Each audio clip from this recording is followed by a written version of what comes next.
Well, good evening, everyone, and welcome to When the Shift Hits the Fan. My name's Mark Jeffrey, and I'm here with my beautiful co-host Linda Lehman, and together we are the Shifters. And we're starting a brand new month, and we're talking about having it all. Can you really have it all? But before we do this, I'm going to, as I normally do, I'm just going to kind of flip the script a little bit, because I sent out a picture here just about an hour before we went live. This happened on the weekend, and I'm just going to make this a little short, but I really think that it's going to matter in having it all. So I just want to just run through it just simply. Many of you who know me know that I actually have this problem with bursitis. It just came out of nowhere. It's in my hip, and it just won't go away. And quite frankly, it's starting to aggravate me because it's really limiting a lot of the things that I like to do, like working out and walking. Well, I got a little bit impatient and angry and frustrated and decided I was going to take my normal, I think it's 7-10 kilometer walk down the river valley to Big Lake and back again. I love that walk. It is so soothing to my soul. And I thought, I'm just gonna go out there and do this. I'll go slow. So what happened was I didn't make it to Big Lake. I made it about halfway there. And prior to this really becoming an issue, I posted some really nice pictures. I was having a great day. But then it started twinging a little bit, and then it started to be almost unbearable, the pain in my leg. And pretty soon I was kind of walking like the Hunchback of Notre Dame, dragging my feet behind, or my leg behind me, because I could barely pick it up. I could barely put any weight on it. So I was kind of going along thinking, well, I'll just phone a cab and have them come pick me up wherever I happen to be. And then I thought, no, you know what? I took a little bit of a rest. I sat down by the river and just took a little bit of a rest and thought, okay, why don't we do this little by little? Just the same way that we tell you to do things that are tough every time we're on the show. And that's what I did. I thought, okay, I'm going to make it to that bench. And I would finally make it over to the bench. And, I was trying to walk a little bit more proper on my feet and stop, babying the weight, just kind of, working through it, understanding the pain, where it was coming from, analyzing it a little bit better. And then I would go, okay, if I can make it to that tree. And I just go to that tree, and if I can make it. And that's what I did for like 6 kilometers, is from moment to moment. Just said, okay, I can do this. And I did have to stop a few times along the way to rest, and that was one of the pictures I took, because I thought, you also have to see the yin for the yang about everything that we do. Yes, there are days when I can barely stand it. I was in that moment, I was thinking, there's no way I can go one step further. I'm phoning a cab. And then I just got up and started walking again. And I'm none the worse for wear. I want to tell you that. It's bursitis. It's an inflammation of the hip. And I thought, oh, great, tomorrow I'm going to have to, go get in a body cast or something. But I didn't. It's the same as it is the day before and the day after. But the whole entire time, I wasn't doing anything that I wanted to do. I put limits on myself because of a little bit of pain that was happening. And I could have made a decision to not go on that walk. But it was such a gorgeous day, and we're coming into the winter months, and I know I've got months upon months of cold weather and snow, and it was like 20 degrees, which is about 70 some odd degrees Fahrenheit for all you in the States, and so it was a beautiful day, and I didn't want to miss it. And I wanted to take that walk because it just soothes my soul, and I did it. And when we say to you, when we get emails and we get messages like, oh yeah, it's easy for you guys to say, you can have it all, you can do this, and you're superhuman beings. No, we're not. We're people just like you. It's just we made different decisions.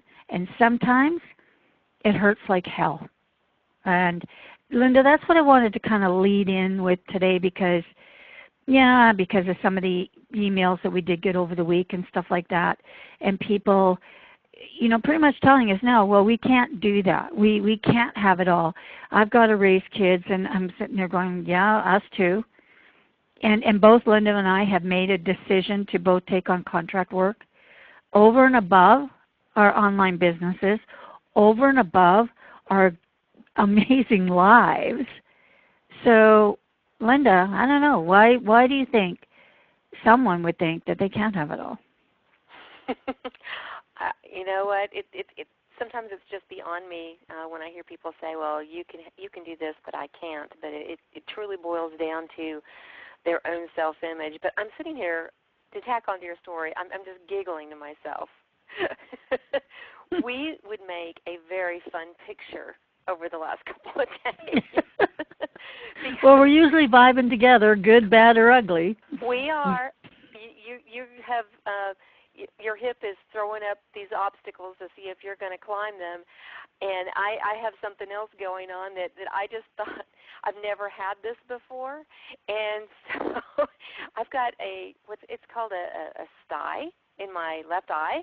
Oh, no. And so I'm sitting here so with one eye closed, trying to see, and I can only see things up close right now if I actually take my glasses off, because there's no contacts in the picture right now. But then because of astigmatism, that only lasts a little while, so the eye that's not affected is now kind of puffy from eye strain because I've asked it to do so much today. So it's like we're making a really good pair. But you know what? This didn't stop me either. I had goals set for myself in all of the businesses today. Things that I wanted to accomplish, and I took it in stride, and I giggled and laughed, and made jokes with people that I spoke with, and sent out emails hoping that there wasn't some random, blah, blah, blah, blah, blah in it because I hit the wrong keys. But, at the end of the day, it's worked out great. And it's interesting, Mark. I want to go back. You really, on your walk, you were forced to really take your time and enjoy each and every moment and enjoy the surroundings that you found yourself in.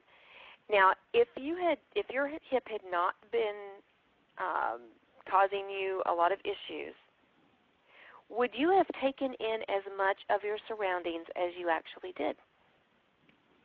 Well, yeah, you know what, I would have. And the only reason I'm going to say that is because this is, like where some people eat ice cream, this is my guilty pleasure. It's a time where, for the most part, and I have no idea why I took my phone. Maybe I anticipated that maybe this was a little bit over and beyond what I might be able to do, but it's where I leave my phone at home, and I take the day. And it doesn't take me the entire day, but here, I'll tell you how this happens, guys, okay, because this is my guilty pleasure. Halfway there's a mall. I go shopping for shoes. Yay! And then 3/4 of the way there's it comes into our small little downtown area. And usually on this day, there's some vendors and there's some outdoor stuff. And at this time of the year, there's a lot of outdoor things going on, and it's really cool. Usually there's musicians and buskers that are kind of out, and everybody's just kind of, it's the last hurrah of summer. But during the summer months, there's all of these things going on along the way, and I so enjoy them. And almost to the lake, there's actually a RV park. So camping place and stuff like that, and you wander right through that. And I met the most incredible people that are fishing on the river and stuff like that. It's my guilty pleasure. And so I look forward to it and I anticipate it. And I think, Linda, on one hand, that's why I was a little aggravated, because I realized I wasn't enjoying my guilty pleasure. But on the other hand, I felt so accomplished and proud of myself, really, for not giving up, for, Because I don't know how many times I put my little hand in my pocket, going to be down in the taxi cab to come and get me. And I didn't do it. I stopped, and again, I stopped at the mall, and, I had Orange Julius there and just relaxed a little bit. And, people watched for a little while there, too. And you're right, there are some things that I wouldn't have stopped along the way to do because I was just breathing hard. Well, I am incredibly proud of you for indulging in your guilty pleasure anyway, because I'm sure that your soul was saying yes, yes, yes, and I'm sure that it helped ease some of the issues and some of the pain that you were in to be able to continue and then celebrate the win for actually moving forward. Yeah, I took the time. I had some plans to do some computer work over the weekend, but I took the time actually to just sit back, put a hot pack on my eyes, and just think. Mm-hmm. And I was, and that was what I really needed to do this weekend. It's not just random garbage in, garbage out. It was truly thinking, making plans, and visualizing exactly how I wanted some things to be. And that was such valuable time for me, and I am so grateful that I took it for myself. It is probably the universe saying, Linda, you keep saying you're going to do this and you don't, so here, let me help you. Yeah, let me help you with that. And we're so excited about things that we have planned. I mean, we're going to be heading to Tortola and Miami, and different things along the way, and enjoying, shifting and helping women shift through different things. And I think that all of these things that happen to us make us better shifters, make us understand more about, and I'm not talking about just Linda and I'm talking about all of y'all, like all of you, is that it makes us understand how much we can endure. I mean, good God, if you had a baby, come on, ladies. I mean, really. If you don't do anything else in your life, yay, you. Yeah. That is an amazing accomplishment right there. But I think that it goes back to some of what we talked about last week and the week before, and that's, celebrate yourself. We all matter. You matter. I matter. Our listeners matter. You make a difference. Celebrate that. Give yourself a pat on the back. Stop sacrificing yourself for everybody else around you. That's one of the things that I saw my mom do, I saw my grandma do, is, they would sacrifice even the food on their plate. If as kids we said we wanted more and there wasn't any more, they would give us theirs. And, thinking back, that's the way I was raised, that's the way I was taught, but that's not necessarily doing yourself a favor. And I'm not talking about I'm not saying that we were deprived of food or that we were going hungry. We were just little piglets.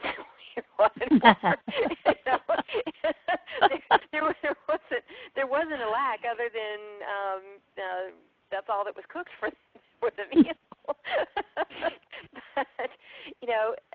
But they would sacrifice anyway, and I notice that so many women out there will sacrifice their own true desires, what they truly want to get out of life, or something that they're really striving for, and then something else comes up, and they push it aside. Women who meet their spouses in school, and so they give up their own dreams of graduation because they have to go to work and put their spouse through school. Or, the women who give up instead of pushing forward, even though maybe they have children early, they give up and say, well, I'm just going to be a mom. I'm not going to pursue these dreams of mine. I'm going to tuck them away in a nice little panty drawer, and I'm never going to think of it again because I must sacrifice myself in order to give to my family.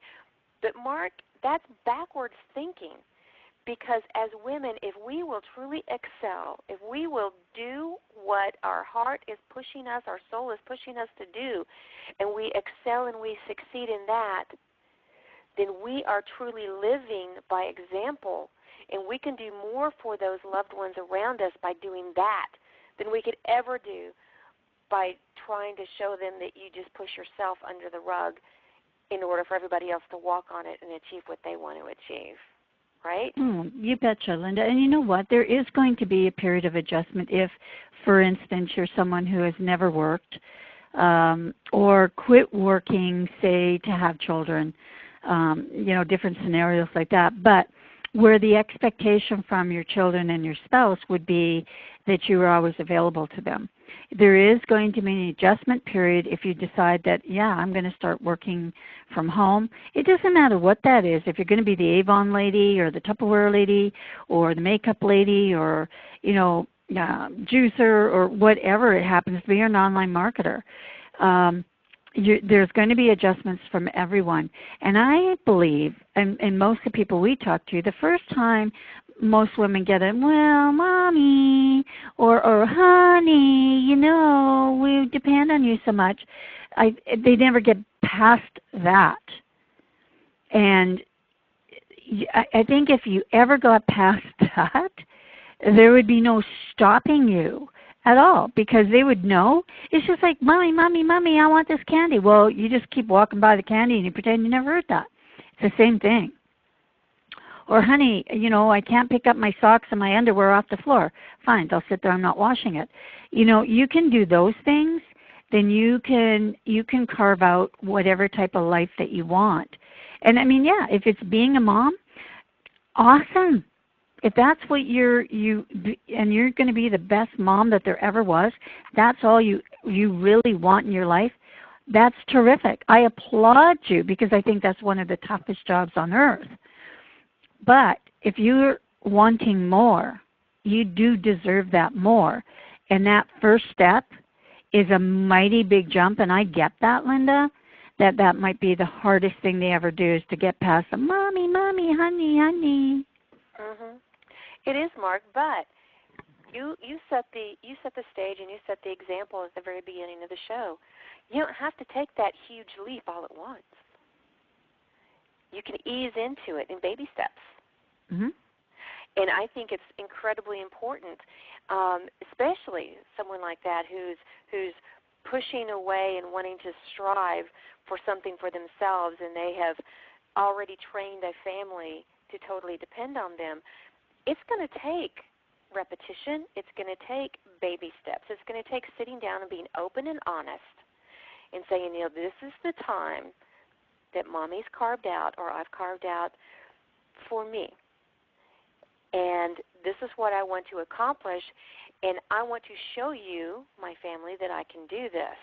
Please respect this. And it is going to take some time. Even when I started working from home, it was even a mindset shift for me as well as my family. And my husband was very supportive, and at that time I had one child still at home.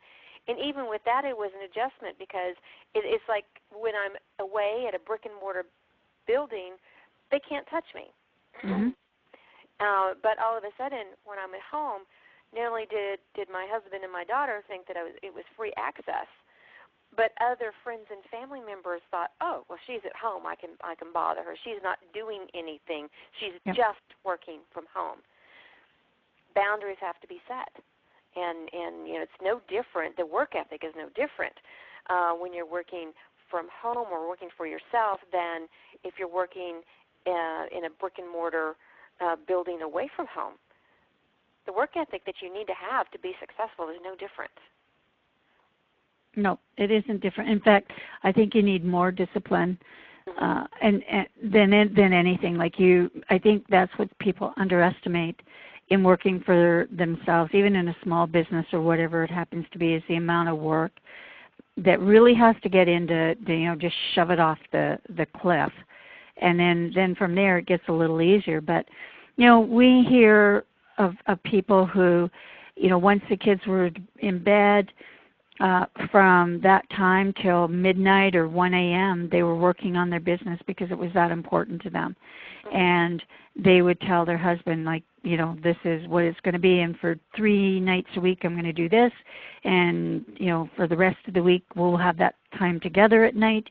You know, whatever it happens to be, people have to compromise, people have to do this, but the best, you have to be a little selfish about it, and you have to be willing to say, you know, for this to become a reality for all of us, because it's going to enrich your family, not only just with money, but the power and the just the way you feel about yourself, that sense of accomplishment. And I also get that there are some men out there that would not take to that kindly. And then at that regard, I have to ask you, like, what the hell are you doing? Yeah, if you're not being allowed to be the individual human being that you are, that's a huge question mark. What are you doing? Mm-hmm. And why are you allowing that to happen? And that's tough questions. Yeah. And, you know, we look at everything, like we look at The Biggest Loser, and we look at that. You're not going to do something in one day and have it be successful. Like anything in life, no matter what you do, if you're going to have it all, you're going to have a lot of setbacks. You're going to have a lot of failures in there. And I guess what it is, and what it was for me on the weekend, is you have to look and see the value in what you're doing at that particular moment. And I had tears in my eyes walking. It hurt. I think on one hand, my little one is saying, "You're killing yourself. You're going to have to go to intensive care," you know. And the other one's going, "Oh, quit being such a wuss. It isn't that bad. You know, there, you're 20 feet away from the chair. Go." You know, so, I mean, there was a battle raging inside of me, too.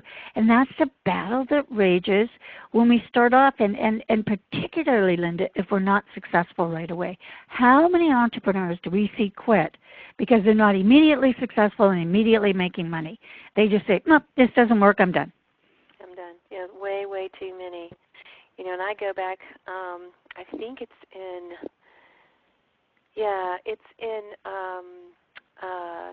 Think and Grow Rich, where Napoleon Hill talks about, you know, at first you have to feed the idea. You have to feed the dream. But then there comes a point in time where all of a sudden you realize that that dream is feeding you.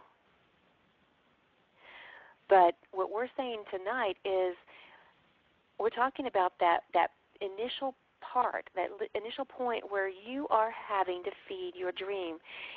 If it's important enough to you, then it's important enough to feed it. And it is going to be tough at first. It's like, you know, I know you don't believe, Mark, that I actually at one point in time knew how to make a snowball, but I did. Yeah, it came out of the freezer, didn't it?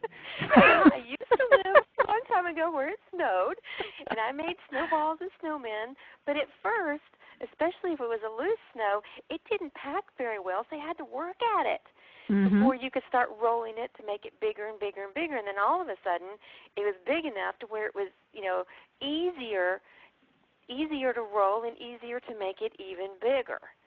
And this is the same thing with your dream or your grand idea. At first, it's going to be a little bit tough, but isn't it worth it? If it's not worth it, think of something bigger to do and make that worth it. Yeah, it's a complete mind shift from, and we talked about this, like, you have to do it all. Oh, I have to get up and I have to do the laundry and then I have to do this, and that's not a life lived. That's not a life lived. Period. End of story. No, there's nowhere to go with that one. Compared to, okay, I'm getting the laundry done here, and while that's happening over there, I can make a couple of phone calls over here, get my blog post done, and there's that kinetic energy, and it's flowing through you, and in no time flat, you're from the buzzer. Okay, throw in the dryer. I've got another 60 minutes on the clock. Let's get this done, and make the sandwiches for the kids. They'll be in the door. It's a refocusing of energy that is empowering you to complete tasks that you need to do to achieve that dream. And that's where you have it all. It's you have it all. You're just not doing it all. From that perspective, it's a perspective change. But it's a big one. It's a big one, I'll give you that. It is a big one. And I found out, I discovered a little technique to really get a lot done in a short period of time, and that is to give myself a short period of time to get it done. I mean, if you're looking at a task or a project and you say, oh, wow, look at this, I have all day long to get this done, then it's going to take you all day long to get it done, and you may procrastinate, and you may go off on a tangent here and there and the other place, squirrel. But if you set a timer and you say, okay, I'm going to get this blog written in the next 15 minutes. Set the timer, boom, go. You're going to amaze yourself at how quickly and thoroughly you can get stuff done. Oh, absolutely. And you know what? I'm the worst one for the first person. I do that all the time. I get up and I'll go, okay, I've got this, this, and this, and this to do, but I've got till 6. Yeah. And then I immediately correct myself going, at 5 to 6, you're going to be trying to do it all. Stop being an idiot, because then you're going to be stressed. Then you're going to be angry. So yeah, I'm like I am of that persuasion, but at least I know I am, so I can make mind shifts to go, whoa, grab the laundry hamper, let's go down them stairs, and get her done. Let's do it. And I get up earlier than other people do for the most part. They have jobs. I have to commute, I don't know, what is that, 15 feet. So, I mean, I don't have that. But, I mean, even if you did, like the technology we have today, even if you had a job and you had to commute, you could set up your camera in your car or just your audio. You could be if you're writing a book, you could do the audio for it and then just, like we're talking about getting somebody to transcribe it for you, get it into an ebook for you. I mean, there's so many ways. There's no excuses. And that's the thing. Like you can be working and having the kids, but how much time is there in between time? Granted, if you're on the bus or whatever, that's going to be a little bit weird. People are going to think you're crazy. But then again, maybe not. Who cares? Maybe you could be writing it down, putting it in your tablet. Look at the people doing those things. But there's so many opportunities in a day that I will not accept from anyone, anywhere. I don't care where you are, what you're doing, that you can't have whatever it is that you want. It's just that you're not doing it. Exactly. I mean, look at it this way. If you decided, for instance, you wanted to write a book, but you just didn't know where you were going to squeeze it in your day. Well, what if you set your alarm for an hour earlier every day, and you spent that hour-long time dedicated to writing? That's 365 hours. You could have a novel written in that period of time. A novel. Some of my favorite times are when I'm in the car driving to wherever I need to drive, because that is perfect time to think, because my subconscious mind knows how to drive the car. And, most smartphones are equipped with a microphone. You don't have to get special equipment. When I have an idea, I just dictate it into my iPhone. It's that easy, unless you're the expert at excusing your life away. Yeah, and I think that seriously, that's what it boils down to. And we just boiled down to the last minute of our half an hour here. But guess what, guys? We're going to be talking about things like this for the entire month because it's so important. We're here, as it says, to inspire you, to empower you. But you know what? The transformation, that's on you. That be on you. We can't make you do anything that you don't want to do. All we can do is tell you that we've been in your shoes. We just shifted, and it wasn't overnight. We both have gone through different types of transitions in our lives. Cancer being the connector for both of us. And in my regard, what made me change dramatically what I did in my life but it's all everything. You know, if we can have it all, that's what I have to say tonight, Linda. I know we're going to be over time, but you know, give them the last word. Let's put some power in this. Yeah. What I want to encourage everyone to do is to make a commitment to yourself to show up and walk through the doors that life has really opened up wide just for you. Walk through those doors. You are worth it. Absolutely worth it. So, my friends, thank you for spending this time with us tonight. I'm hoping that in one small way that this is going to help you take that first step to have the most amazing life that you could ever have. And yeah, you are worth it. So for Mark here in Canada, good night, my friends. And from Linda down here in Florida, good night.